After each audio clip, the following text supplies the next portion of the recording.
dalam makanan sehingga diserap dan digunakan oleh sel-sel tubuh secara fisika maupun secara kimiawi.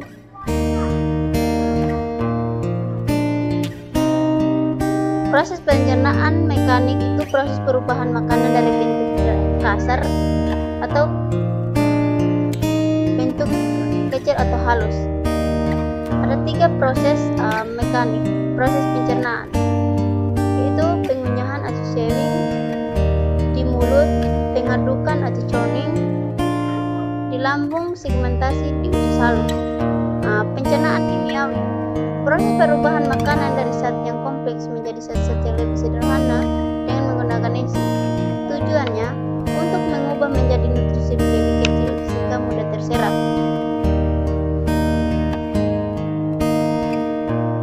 Di sini saya akan menjelaskan tentang struktur anatomi mamalia atau yang termasuk manusia.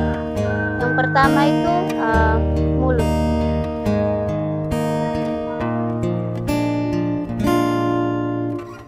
Mulut itu sebagai tempat masuknya makanan dimulai proses pencernaan. Hal ini karena di mulut mulai terjadi pencernaan secara mekanik dan dikimiawi oleh akan menghancurkan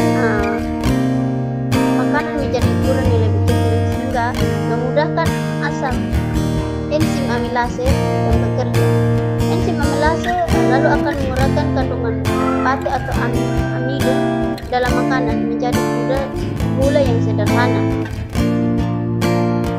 Gula sederhana yang dapat diserap oleh tubuh. Enzim amilase diproduksi oleh kelenjar ludah. Ya, selain itu di mulut ada juga lidah yang akan mengaduk makanan sehingga bisa bercampur dengan enzim amilase. Adapun faring dan esophagus di sini bagian sini. Nah, faring atau esophagus itu tenggorokan atau faring merupakan saluran pencernaan yang menghubungkan rongga mulut ke kerongkongan esophagus di bagian sini esophagus di bagian sini. Nah, makanan yang ditelan dari mulut sini masuk melalui faring dari faring ke kerongkongan. Nah, pada dinding kerongkongan itu terjadi gerakan peristaltik, yaitu gerakan yang meremas-remas, yang mendorong makanan menuju ke lambung. Dari sini dari faring itu terjadi pergerakan itu sehingga makanan yang kita makan tadi itu langsung ke lambung di bagian sini. Sini lambung.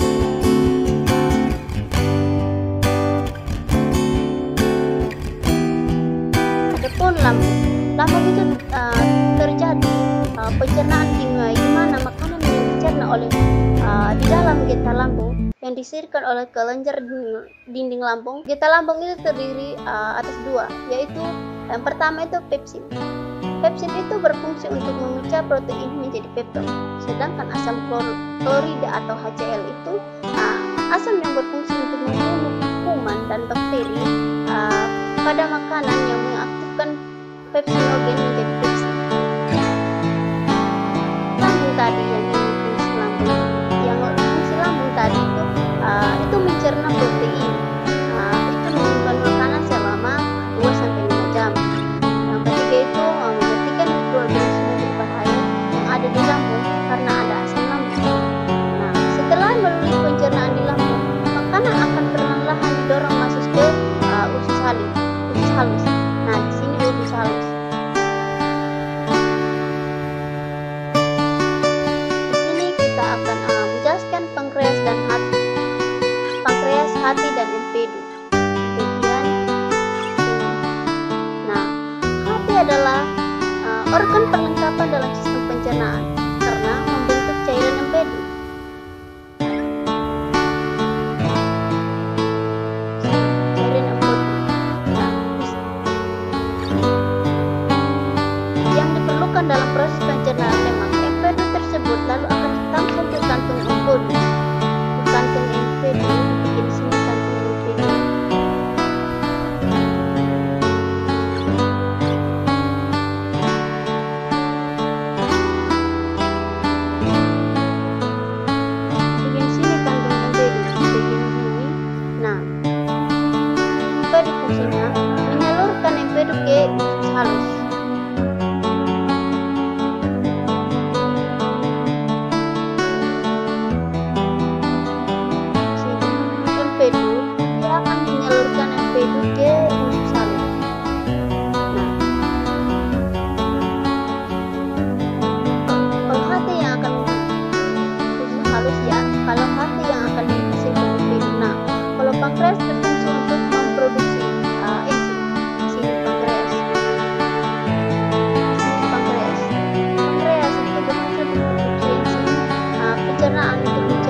halus itu merupakan organ pencernaan yang terletak di antara lambung dan usus besar itu usus besar bentuknya berupa saluran dengan panjang sekitar 670 cm sampai 710 cm. Nah, usus halus bisa dibedakan menjadi 3 bagian, yaitu duodenum, jejunum, dan ileum.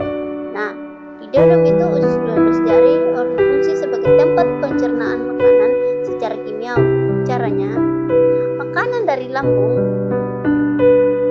yang masuk ke duodenum akan dinetralkan dulu oleh senyawa bikarbonat dan pankreas. Makanan yang dari lambung masuk ke duodenum, di sini ususnya. Duodenum habis itu ditetralkan oleh senyawa bikarbonat. Lalu dicerna menggunakan enzim amilase, lipase, dan tripsin dan pankreas serta enzim amilase yang dihasilkan usus halus itu sendiri. Nah,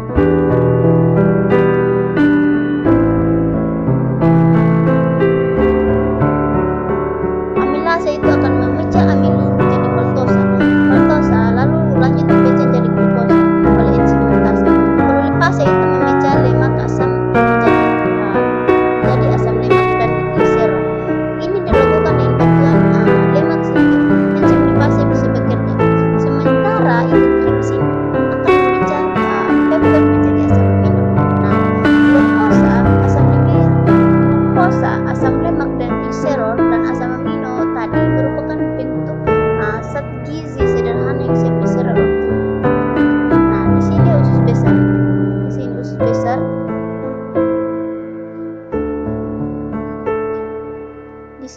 besar. Nah, usus besar adalah organ pencernaan yang berhubungan dengan usus halus.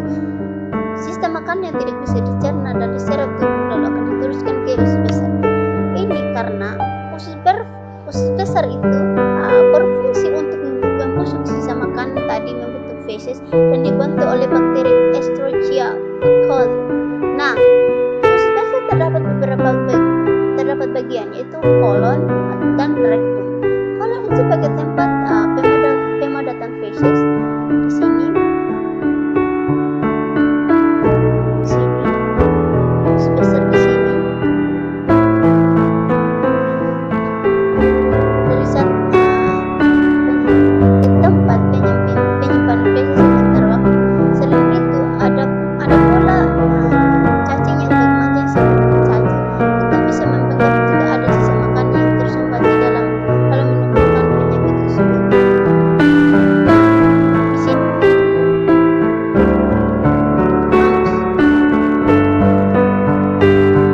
Di sini pun ada anus. Anus untuk berfungsi tempat pembuangan saat sisa makanan atau feces.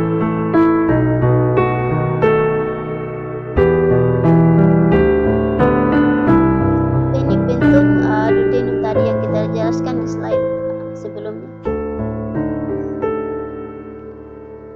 Nah, di sini saya akan menjelaskan tentang struktur anatomi organ pada sistem respirasi. Nah, sebelum itu kita tahu dulu pengertian dari sistem pernapasan. Pengertian dari sistem respirasi adalah suatu proses mulai dari pengambilan oksigen, pengeluaran karbon dioksida, sehingga penggunaan energi di dalam tubuh. Sistem respirasi atau sistem pernapasan mencakup semua proses pertukaran darah yang terjadi di antara atmosfer dengan rongga hidung, faring, trakeal, bronkus, paru-paru, alveolus, dan sel-sel di dalam kapilter.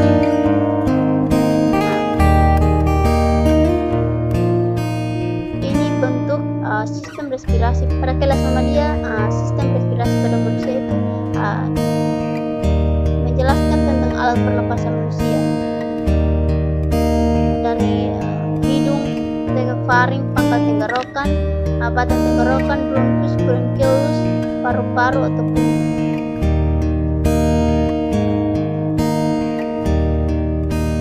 Di sini saya akan menjelaskan tentang rongga hidung. Rongga hidung adalah tempat masuknya udara pernapasan. Di dalam rongga hidung terdapat rambut halus sebagai penyaringan debu serta kotoran yang masuk bersama udara yang dihirup. Rambut halus tersebut dinamakan silia.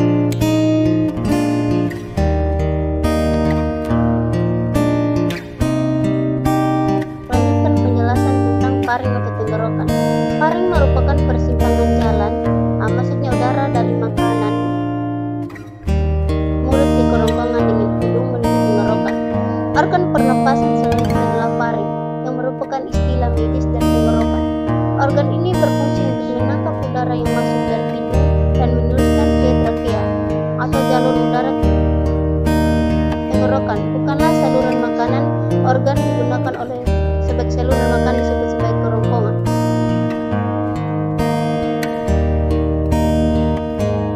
Farinx itu ruang pada atas tenggorokan yang terletak di bagian hidung. Organ ini berfungsi sebagai jalur pernapasan dari sini nasal seperti dari hidung sebagai jalur pernapasan hidup tenggorokan kemudian diteruskan ke paru-paru. Adapun oropharynx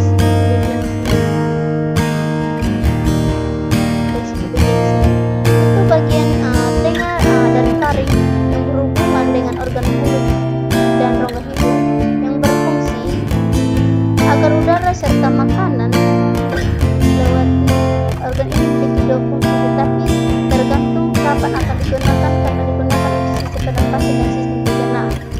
Jika makanan masuk ke dalam dan akan terangsang dan berusaha mengeluarkan makanan tersebut lewat hidung. Bentuknya adalah peristiwa tersendat. Adapun larynx pharynx itu bagian dari faring yang dekat dengan larynx yang berfungsi untuk mengatur perjalanan udara ke paru-paru serta asupan makanan ke kerongkongan.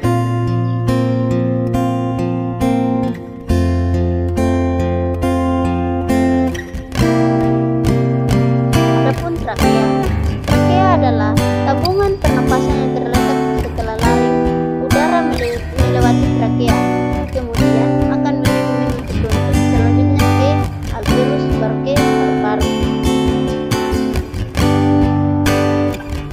Fungsi dari trakea atau batang tenggorokan, setiap akan kotor yang masuk di dalam udara yang dibawa akan disaring di dalam trakea. Trakea dapat menjaga kelembapan udara serta berperan dalam pengaturan suhu udara, memiliki mukus atau disebut dengan lendir atau muka.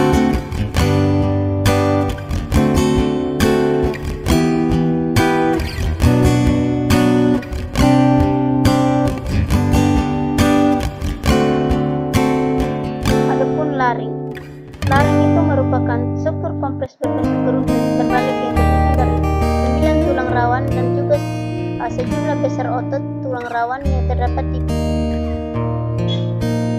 mengenai makanan masuk ke dalam rongga hidung dan juga ke dalam tenggorokan ketika menelan makanan.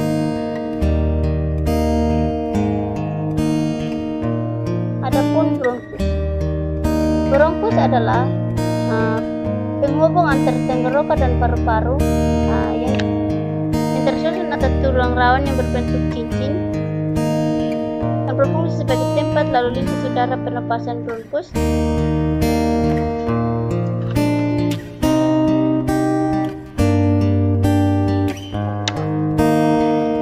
Bronkus kanan akan menyalurkan udara ke paru-paru kanan dan bronkus kiri menyalurkan ke paru-paru kiri.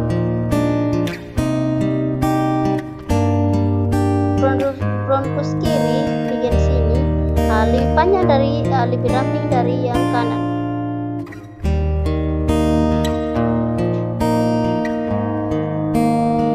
Dari 9 sampai 12 cincin mempunyai 2 cabang.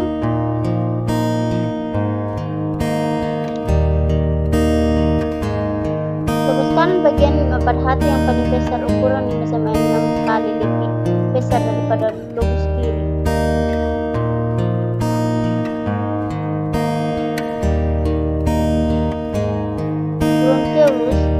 Bronchioles ini percabangan batang tenggorokan yang terletak setelah trakea.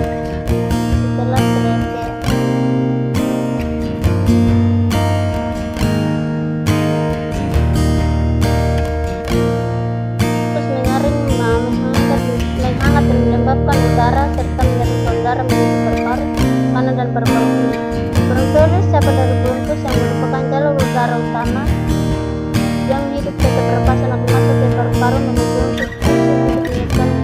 alveolus.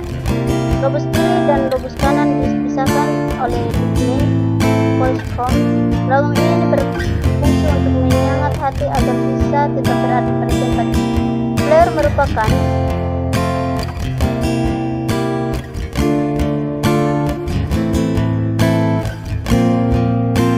merupakan merman yang memisahkan paru-paru dinding dada bagian dalam. Cairan yang diproduksi oleh pleura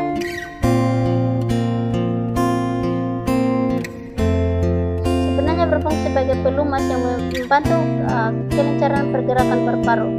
Pleura fluid membran tipis berlapis pada ganda yang melipisi paru-paru. Lapis ini mengeluarkan cairan. Pleura atau fluid yang disebut dengan cairan serous yang berfungsi sebagai pelumas di bagian dalam rongga paru-paru. Adapun bronchiolus, pada oksigen dihirup melalui hidung dan mulut.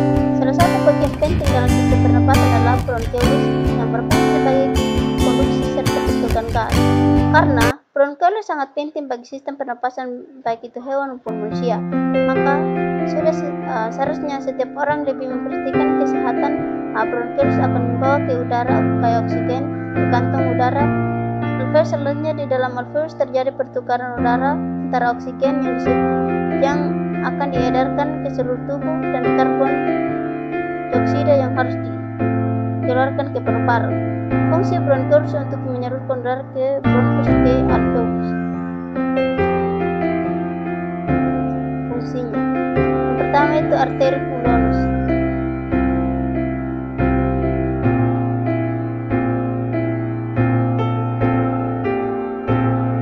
Tugasnya menyangkut darah yang berasal dari jantung ke paru-paru. Fungsinya untuk mengganti kandungan dioksida dengan uap air di dalam darah menjadi oksigen.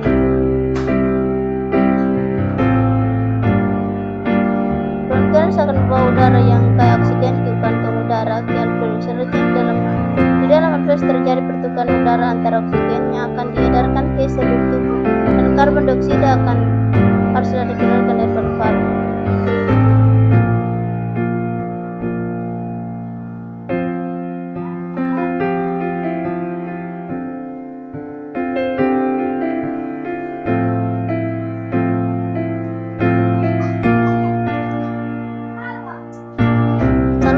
Antara tenggorokan dan paru-paru yang tersusun atas tulang rawan yang membentuk cincin dan berfungsi sebagai tempat lalu lintas udara pernapasan. Bronkus jumlahnya sepasang, yang satu menuju ke paru-paru kanan, yang satu menuju ke paru-paru kiri. Bronchiolus akan membawa udara kaya oksigen ke kantong udara alveolus. Selanjutnya di dalam alveolus terjadi pertukaran udara antara oksigen yang akan diedarkan ke seluruh tubuh dan karbon dioksida yang harus dikeluarkan dari paru-paru. Fungsi bronchiolus untuk menyalurkan udara ke bronkus ke adapun alveolus. Alveolus adalah saluran akhir dari alat pernapasan yang berupa gelembung-gelembung udara. Ininya tipis, lembab dan juga berdekatan dengan alat yang bergerak pada darah. Alveolus terdiri dari satu lapisan epitelium. Pada alveolus terjadi pertukaran oksigen dari karbon oksigen dari udara bebas ke sel-sel darah dengan karbon dioksida dari sel-sel darah merah ke udara bebas. Alveolus berada di jantung dan berfungsi sebagai pemisah oksigen dan karbon dioksida yang ada di dalam darah. Fungsi dari alveolus adalah sebagian pengedar oksigen yang diolah oleh paru-paru ke seluruh tubuh.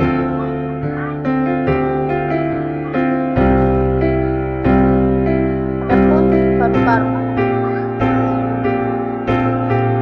Fungsi paru-paru selain sebagai bagian dari sistem respirasi juga memiliki fungsi dalam sistem ekskresi, yaitu mengeluarkan karbon dioksida sebagai hasil metabolisme dalam tubuh serta mengeluarkan uap air. Paru-paru terletak di rongga dada, kiri dan kanan serta dilindungi oleh bronkus. Ketika udara telah berada di bronkus, ini berarti udara telah siap untuk diedarkan ke bagian paru-paru yang akan dipersembahkan oleh bronkus.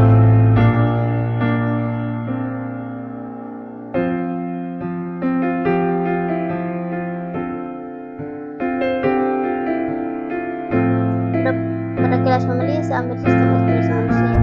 Yang pertama, 4 alat sistem ekskresi manusia. Yang pertama itu ginjal, kulit, paru-paru, hati. Dan di sini saya akan menjelaskan tentang ginjal.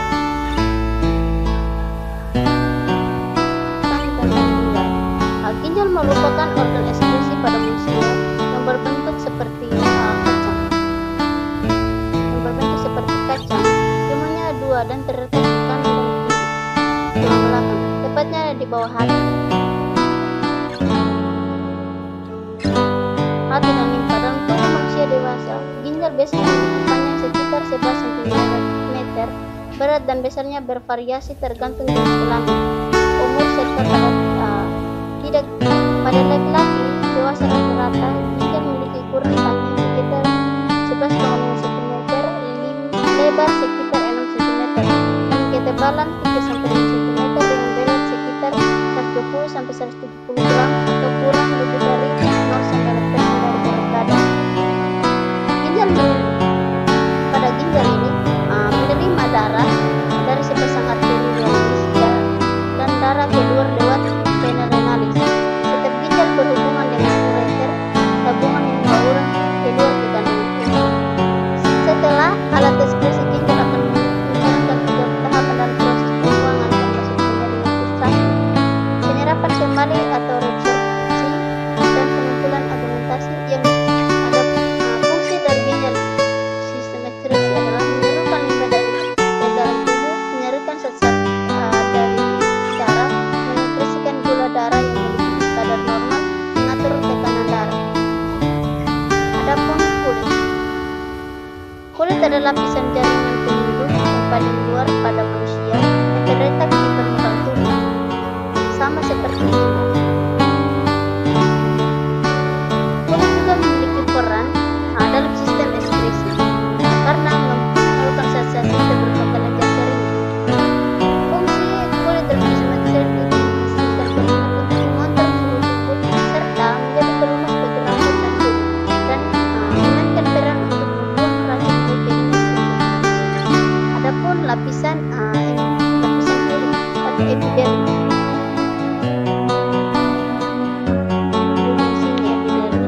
Itu adalah sebuah lapisan kulit paling luar dan sangat tipis. Epidermis terdiri dari lapisan tanduk dan lapisan malki. Lapisan tanduk adalah sebuah sel-sel mati yang mudah mengelupas dan tidak mengandung pembuluh darah serta saraf-saraf, sehingga lapisan ini tidak dapat mengeluarkan darah saat melumas. Sementara lapisan malki adalah sebuah lapisan yang terdapat di bawah lapisan tanduk yang tersusun dari sel-sel hidup dan memiliki kemampuan untuk membelah diri. Di dalam lapisan malki terdapat sebuah pigmen yang dapat menunjukkan warna kulit serta melindungi sel darah kerusakan akibat sinar matahari. Adapun lapisan kulit jangat atau dermis.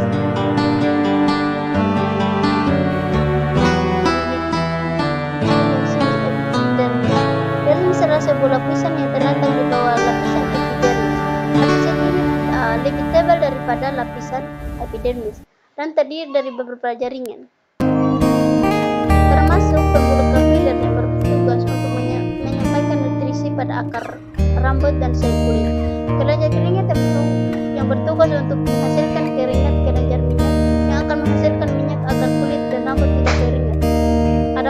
Adapun lapisan bawah yaitu hipodermis.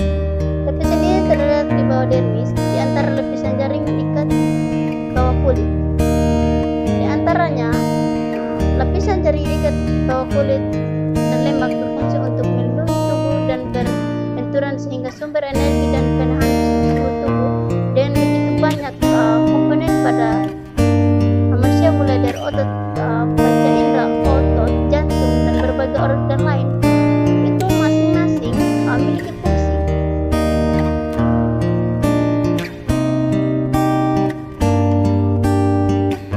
Adapun paru-paru. Paru-paru itu berperan dalam sistem ekskresi saat proses pernapasan berlangsung dalam oksigen telah disalurkan ke seluruh organ dan jaringan. Sel-sel akan menghasilkan karbon dioksida yang menjadi zat-zat metabolisme. Nah, sepasang paru-paru di dalam tubuh manusia laki, paru-paru kanan dan kiri, keduanya terletak di rongga dada. Nah, di mana paru-paru kanan biasanya lebih besar, sementara paru-paru kiri itu berdekatan dengan jantung itu lebih kecil. Nah, pembahasan mendalam terkait berbagai organ tubuh manusia dapat paru-paru dalam sistem ekskresi paru-paru mengeluarkan karbon dioksida urea dan uap air lalu dilepaskan dan dikeluarkan paru-paru melalui hidung. Sebagai gantinya, oksigen pun diambil. Jumlah oksigen yang diambil di udara itu berbeda tergantung pada lingkungan, dan hal ini biasanya dipengaruhi oleh berbagai hal, serta jumlah maupun jenis bahan makanan yang dimakan. Sebagai hal disaksikan untuk berikut. Jodia diangkat oleh darah melalui 3 cara, yaitu pertama itu karbon dioksida larut dalam plasma dan membentuk asam karbonat dengan enzim anhidrase 70% dari seluruh CO2. Karbon dioksida terikat pada hemoglobin dalam bentuk karbomin. Hemoglobin 23% dari seluruh CO2. Karbon dioksida terikat dalam bungkus ion biokarbonat HCO3 melalui proses berantai bertukar klorida 70% dari seluruh CO2. Adapun hati merupakan kelenjar terbesar di dalam tubuh, terletak dalam paru-paru sebelah kanan, tepatnya di bawah diafragma. Pada saat fungsinya itu membuang amino yang merupakan zat sisa dari proses pemurnian protein. Kedua itu menghasilkan sel darah merah, produksi cairan empedu dan energi, produksi kolesterol dan hormon, metabolisme protein.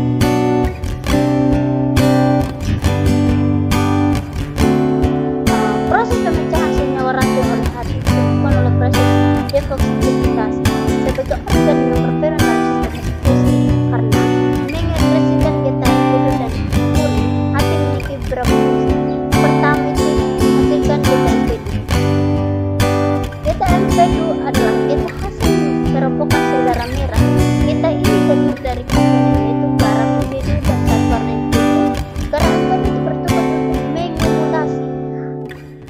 mengemulasi lemak, sementara zat warna empedu adalah yang membuat feses dilarutkan bersama dengan geta empedu kekuningan. Menghasilkan urin dan amino. Urin dan amino adalah salah satu hasil perompokan protein yang harus dibuang dari tubuh karena beracun.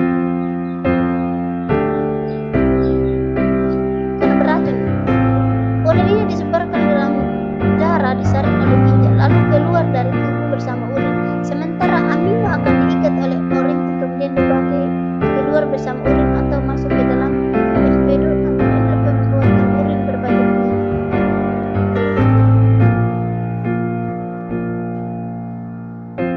Perompak sel-sel darah merah yang sudah tua. Hasil perombakan sel darah merah disebut globin.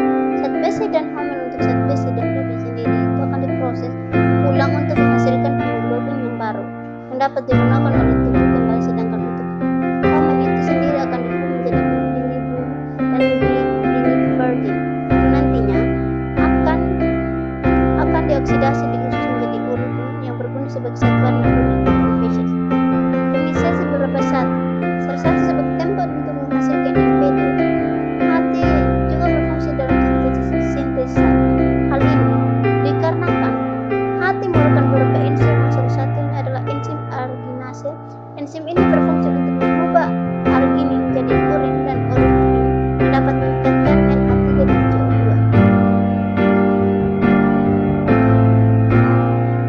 Selanjutnya saya akan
agar urin dari ginjal sini, akan turun ke kandungan kemih. Nah, kandungan kemih itu merupakan organ yang berrongga berbentuk segitiga dan berada di bagian bawah. Organ ini ditahan oleh ligmen yang mengikat pada organ lain dan turun punggung. Dinding kandungan kemih juga akan mengendap dan mengencang agar urin dapat tersimpan. Pada kandungan kemih yang sehat biasanya dapat disimpan hingga 300-500 ml urin selama 2-5 jam. Adapun ureter.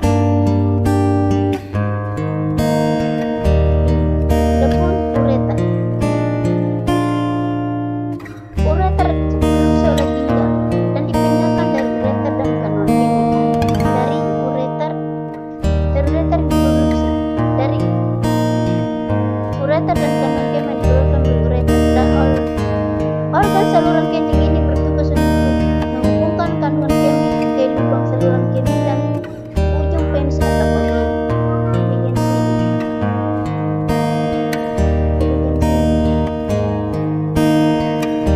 Normalnya ureter memiliki panjang sekitar 2-10 cm pada pria, sementara itu ukuran ureter pada laki-laki panjang berkisar 4-5 cm.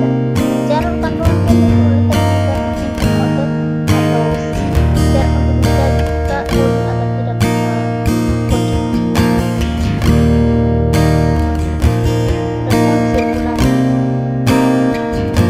Sirkulasi kalau tidak tersedia alat sirkulasi darah berupa jantung terdiri dari arteri yang bersifat sirkular, arteri dan vena.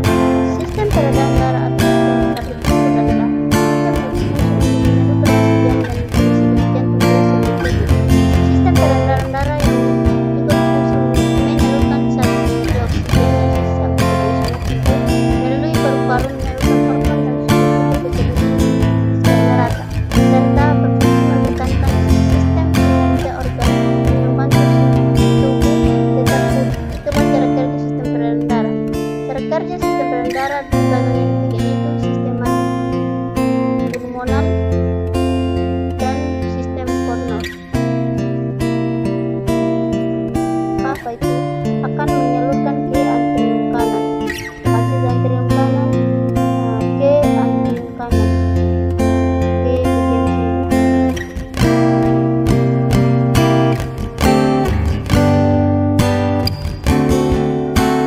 Ventrikal kanan ke ventrikal kanan, antrium kanan ke ventrikal kanan ke bagian sini. Ke antrium pulmonalis ke pertukaran oksigen, dari pertukaran oksigen di sini.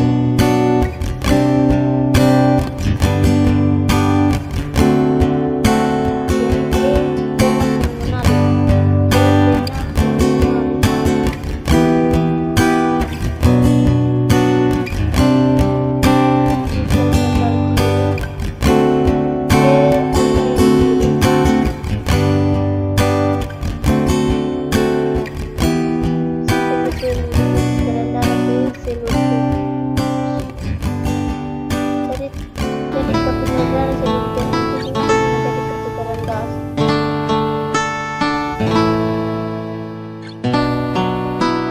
Pertukaran darah pada manusia itu yang pertama itu dari lambung ke paru-paru, bagian sini ke paru-paru, paru-paru kembali ke jantung,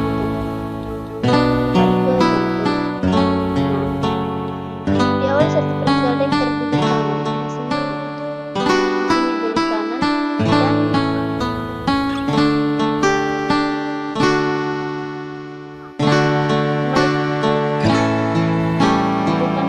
berkontraksi dan darah yang mengalami dia dulu pembuluh arteri arteri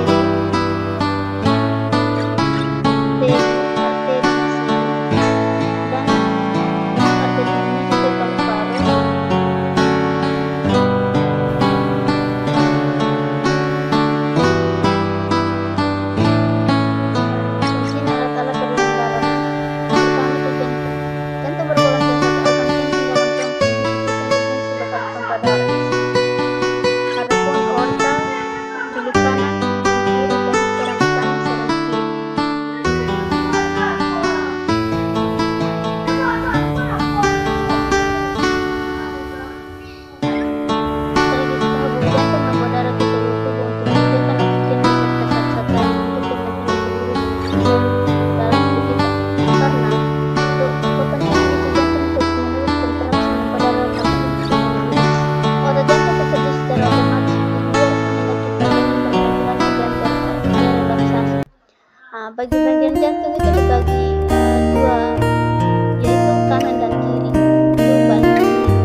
Selanjutnya jantung berkontraksi dan memompa darah ke luar ruang dan jantung disebut sitosol. Pada serambi mengedar ke berkontraksi secara bersamaan. Yang kedua bilik juga mengendur dan berkontraksi secara bersama. Pun pembuluh darah yang merupakan jalur darah yang mengalir ke seluruh tubuh dari jantung menuju jaringan tubuh. Begitu juga sebaliknya. Pembuluh darah dibagi menjadi 3 macam, yaitu pembuluh arteri, pembuluh vena, dan pembuluh kapiler. Nah, sini kita sudah mengetahui arteri, kapiler, dan vena.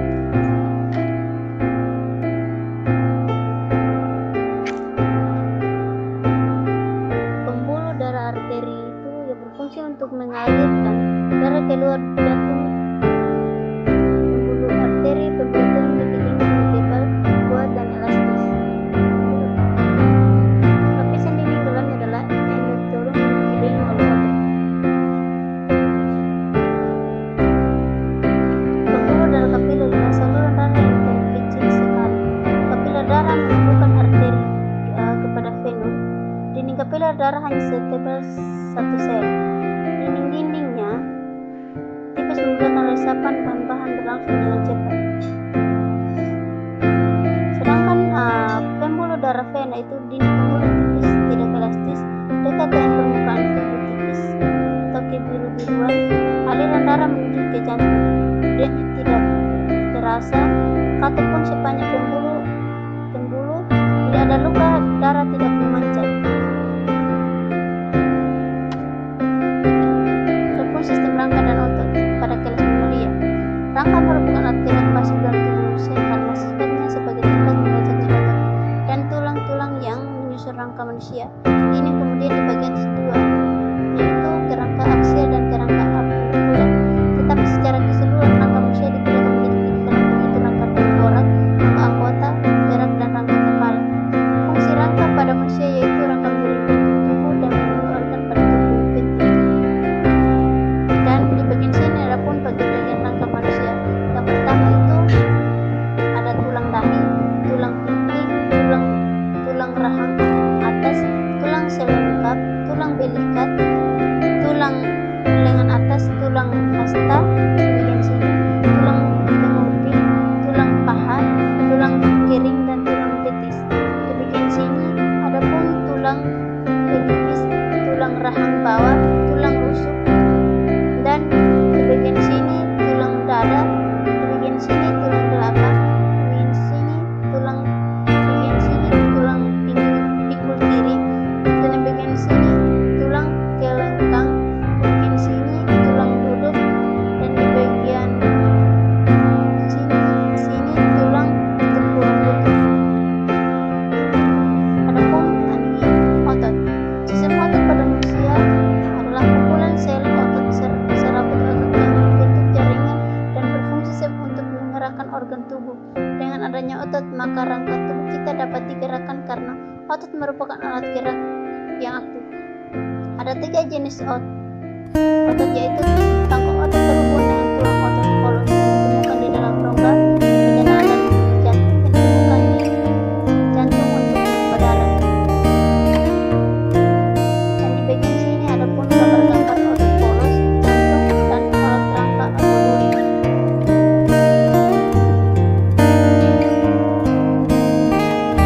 Sedangkan jantung manusia dan jantung dan polos yang keberadaannya tidak disadari berfungsi untuk membantu jantung berdetak dan aliran darah mengalir ke seluruh tubuh. Hal ini biasanya ditandai dengan adanya impuls listrik pada jantung semoga di dinding jantung. Fungsi dari otot polos adalah pada tubuh membantu pencernaan, detoksifikasi, dan menjaga keseimbangan elektrolit.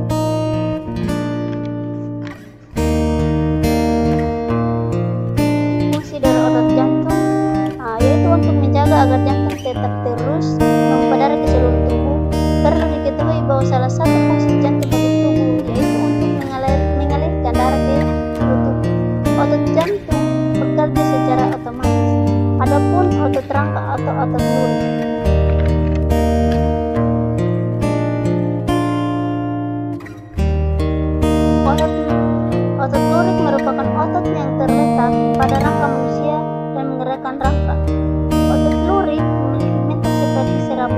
halus, memanjang atau menutupi dan